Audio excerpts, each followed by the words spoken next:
Hi, I'm Donna Jordan from Jordan Fabrics.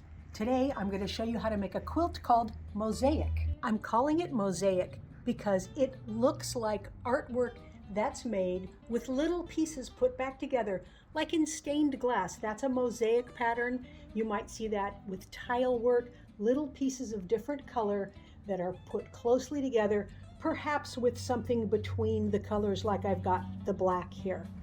I sort of came up with the mosaic pattern by accident. I was trying to make a layer chops quilt. This is one we did in a video a couple of years ago. But you can see each block here is one color, and the mosaic has all those different colors. And I really wish I had thought of this the first time around, because I think it's so much more interesting than these plain blocks here. It's very easy to make, and I'm going to show you all the steps so you can make one for yourself. The quilt uses layer cake squares. I'm going to use 35 of them in my quilt. This is a free pattern, and so I've included multiple sizes in the pattern, so if you want to make a larger or a smaller size, you can do that. These are batiks from Hoffman. They're the 1895 batiks, which just means they are almost solid watercolor type prints. And for the background, I'm going to go ahead and use black. I'm pretty sure I could use a color, but I know the black is going to look really good between all of these. The layer cake squares don't require any subcuts, but we do need to cut some background. I'm going to cut two widths at 15 inches. It's easiest for me if I fold it over to a little beyond 15 inches, because I like to cut 4 layers at a time. If you only like to cut 2 layers, that's okay. Do whatever is best for you. And you can put a weight on the end here if that helps you hold it in place.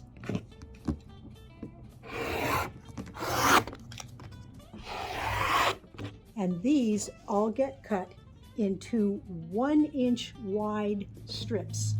Again, you can use your weight to hold this down. It's not quite as tall as it was when we had all of the fabric, but this really helps keep that ruler from moving, especially when we're doing these very narrow cuts here.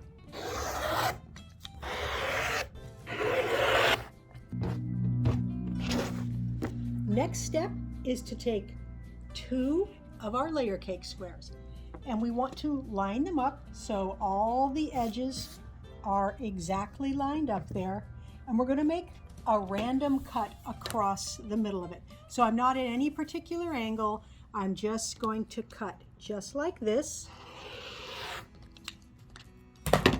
and then I'm going to trade the pieces around. So I'm going to leave that one there.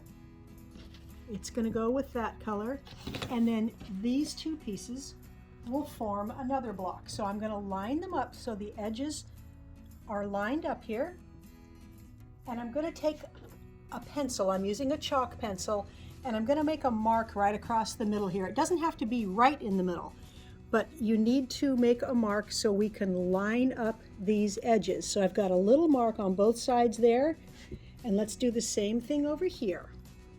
I also need to mark the black strips here. So I'm going to take one of these, and I want to make a mark that's near the middle. It doesn't have to be exactly in the middle, but right about here. I'm going to line this up on my cutting board line there. And then I've got lines here. This line that goes across it, I'm going to make a little mark that's shy of a 1/4 inch there, and the same thing over here. So now I know those are perpendicular to these edges, but they won't show after we get the quilt block sewn together. I'm at the sewing machine here with the first block and the black strip that's going to go in the middle. So we can set this one aside, and we are going to line up that white mark with the white mark that's on the black strip there. And we're just going to use a 1/4 inch seam to sew down this one long edge.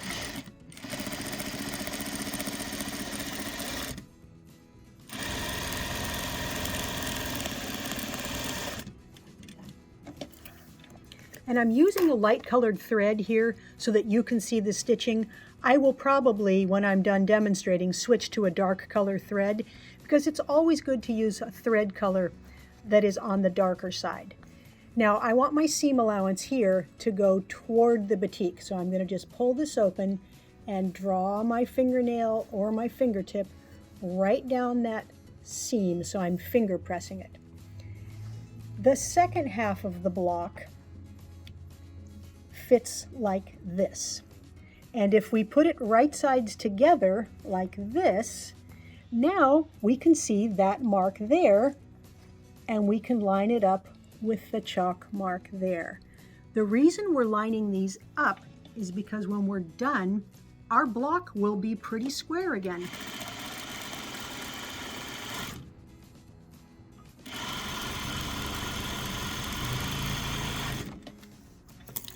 So let's press this seam toward the batik again.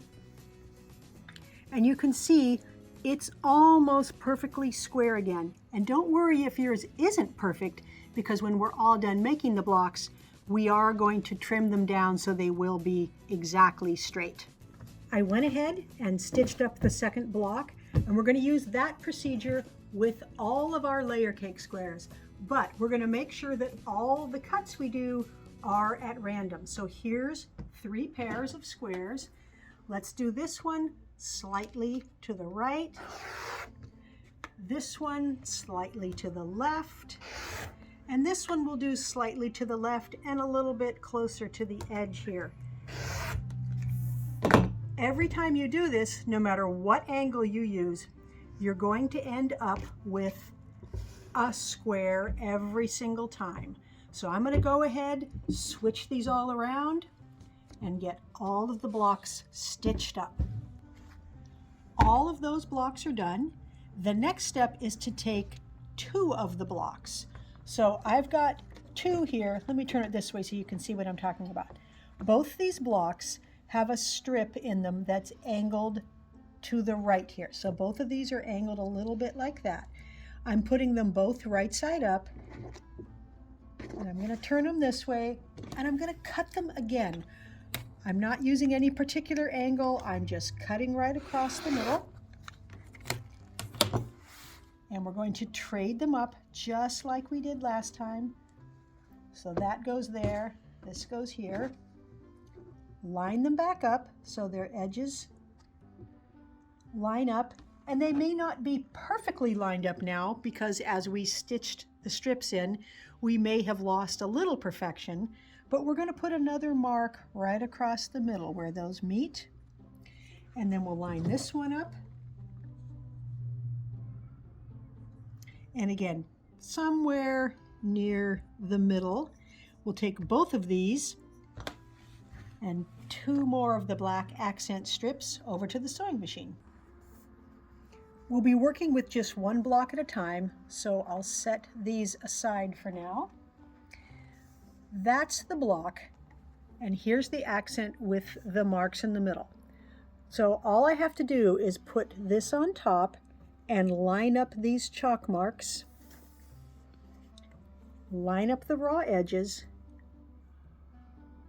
and stitch down the edge here. Now you can start all the way at the top like that, or you can veer on starting part way down. It doesn't matter, because all this excess is going to get trimmed off.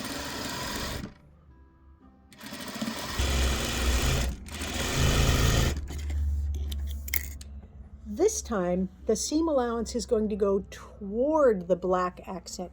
So I'm pulling it apart, finger pressing the seam right towards the black. You don't have to go all the way down. It doesn't matter if you iron this part or not. Here's the second half of the block. It's going to fit on there. So I'm going to put it right sides together and then flip the whole thing over so I can again see those chalk marks. So we'll line those marks up and stitch down this edge.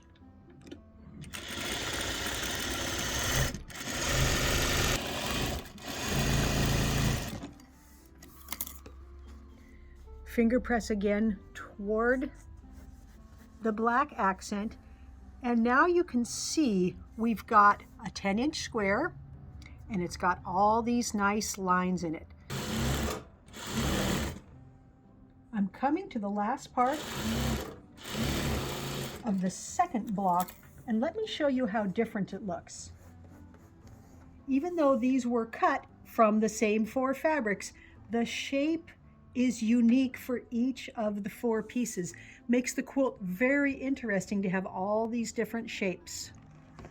You don't have to pick blocks that have these accents both facing the same way. Here's a set where this one is leaning to the left and the top one is leaning to the right. So we'll put those together and we'll cut it across the middle.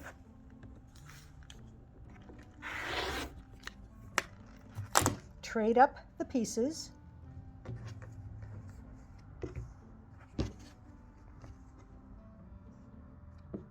Make our marks and stitch the accent in.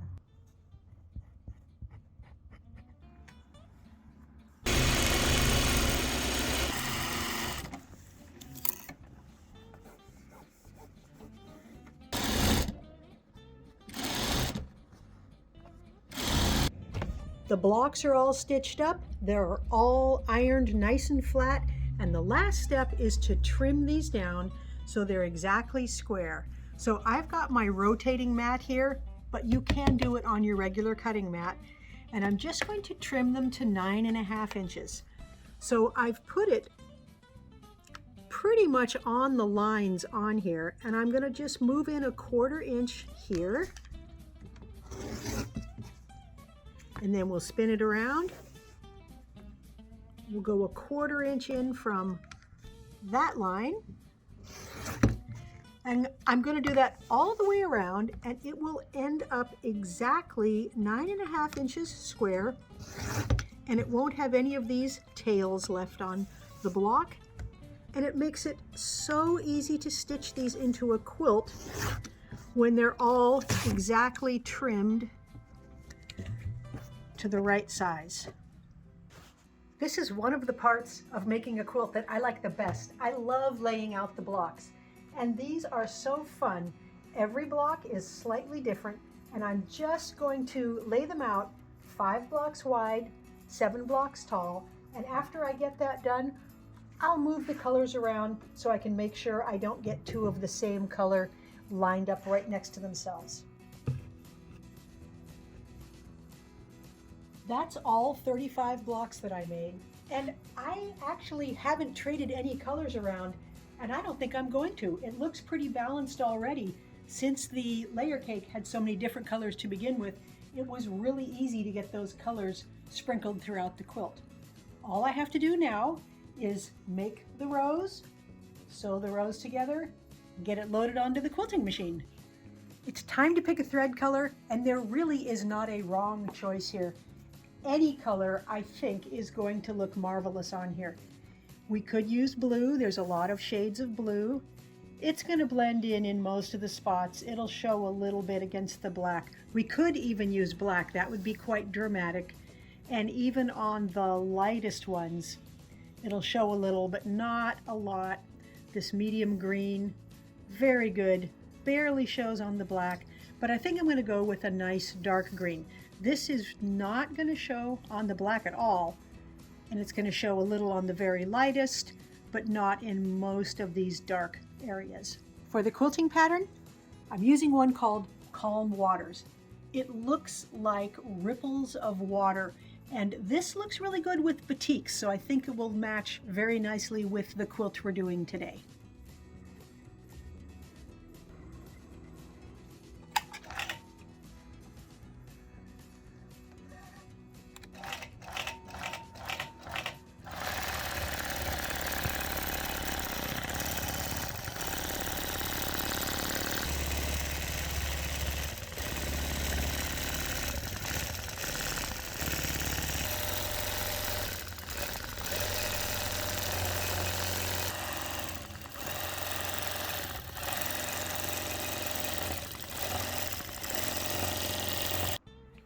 The mosaic quilt is all done, and honestly, It's one of the easiest and fastest quilts that I've ever made. I'm very satisfied with how each block is different, and it's interesting. You can keep looking at all the different colors and how all the pieces combine together.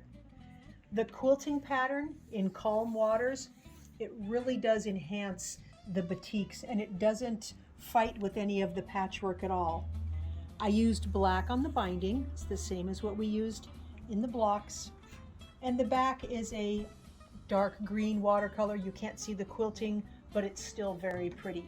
Each of the blocks finishes at 9 inches, so it's real easy to make a bigger size quilt because each block is made from effectively 1 layer cake square. So however many layer cake squares you have, that's how many blocks you can make your quilt.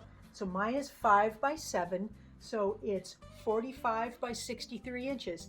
If you get 2 layer cakes, you can make it twice as big. 3 layer cakes, 4 layer cakes, you can make all the way up to a king size.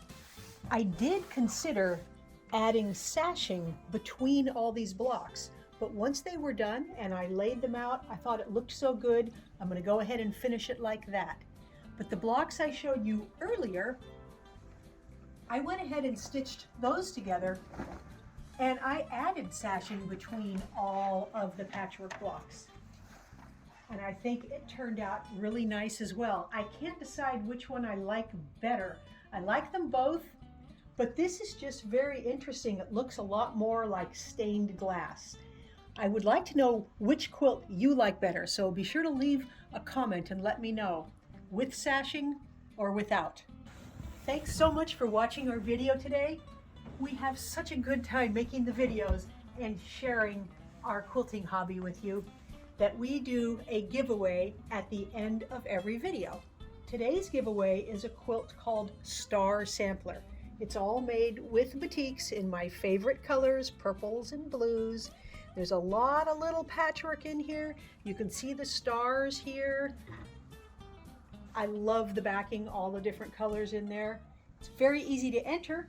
All you have to do is click the link below this video that says giveaway, and you put in your name and your email address. You might be the next lucky winner. Now, if you like our videos and you want to support us, the best thing you can do is subscribe to our YouTube channel. That really helps us out. Happy quilting!